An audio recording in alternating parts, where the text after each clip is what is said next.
afterwards. That way you can see me. Okay, ready?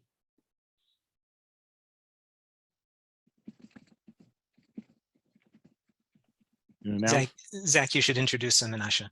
Oh, thank you, Andy. And thank you for that introduction, Rachel. With that, we will introduce Manasseh, our second speaker. Two roads diverged in a yellow wood, and sorry I could not travel both.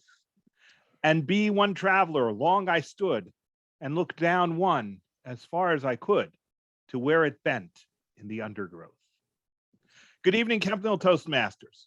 For those who don't know, I just read the first stanza of Robert Frost's famous poem, The Road Not Taken.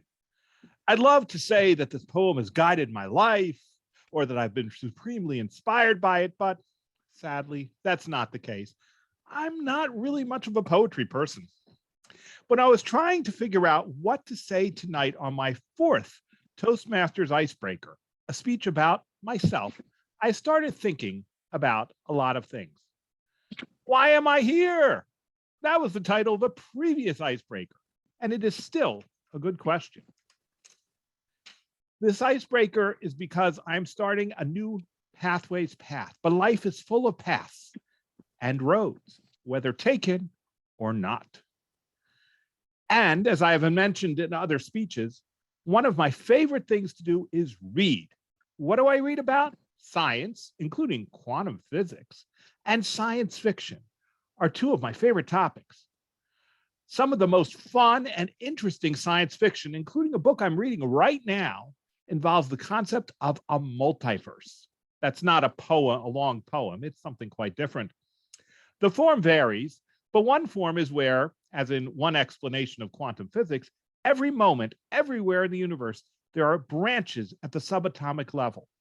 But conceptually, this is the same as at the macro level. Do I take this road or that road? One road is the path I took, and the other is the road not taken.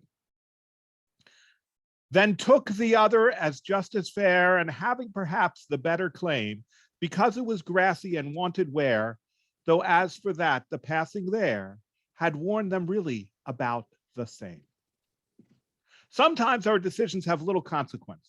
Does it matter if I go to my office in downtown Wheaton by turning right on Arcola and then left on Amherst, or by turning left on Arcola and then right on University? Most of the time, it makes no difference at all. Maybe a few minutes, depending on which one I hit the red light or the green light. But if one road leads to an accident and the other one doesn't, it makes a big difference indeed. But what does this say about me? I'd like to say I think through every consequence of every step I make. Nothing could be further from the truth. I try to be considerate of others, though often enough I'm told after the fact that I didn't think things through enough.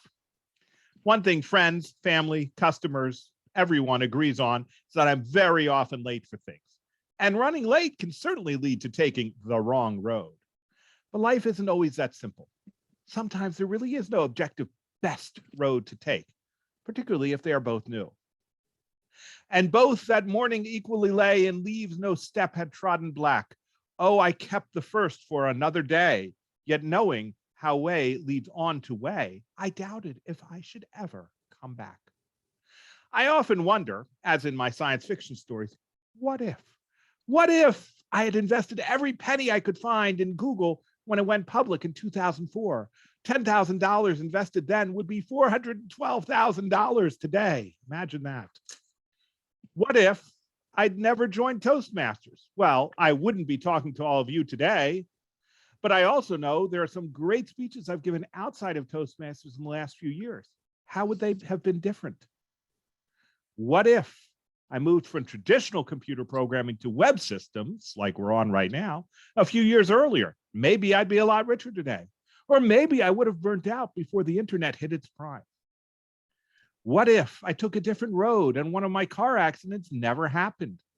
Was each accident just a blip in the path through life? Or did each have never-ending consequences and I just don't know what they are? I shall be telling this with a sigh, somewhere ages and ages hence.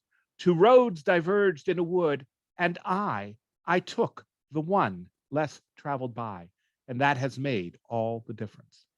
When my evil twin, which was another icebreaker speech, and I started our computer business right out of college, which is still going today, my dad was supportive, but made it clear he thought going to work for government or a big business made more sense. Maybe he was right, but we took the road less traveled by, and that has made all the difference. Back to you, Toastmaster of the Day.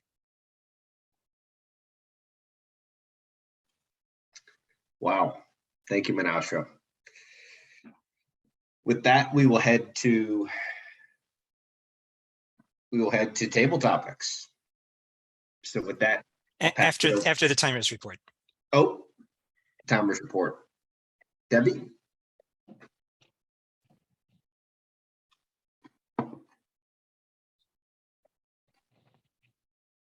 You're on mute, Debbie.